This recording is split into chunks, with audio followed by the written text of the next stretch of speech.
Jy's nie per ongeluk hier op aarde nie. Jy's uitverkies om hier te wees. Efesiërs 1:4 sê dat God het ons in Christus uitverkies voor die grondlegging van die wêreld om heilig en sonder gebrek voor hom in liefde te wees. Dink bietjie daaroor. Voordat tyd begin het God al vir jou gesê, jy behoort aan my. En nie omdat jy goed genoeg is nie, maar omdat hy liefde is. Jesus sê byvoorbeeld, ek is die wingerd, stok julle die lote. Dit beteken, jy hoef nie te probeer om aan God vas te hou nie.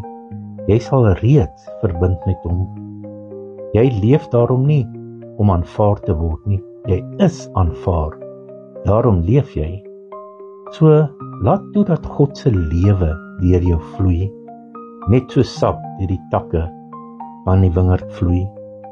Johannes 17:22 sê Jesus, ek het hulle die heerlikheid gegee wat U my gegee het, sodat hulle een kan wees, net soos ons een is.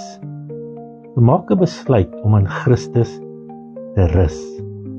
Bly deel van die wingerd, want jy's gekies, geliefd en deur God uitverkies om in hierdie tyd hier op aarde te wees.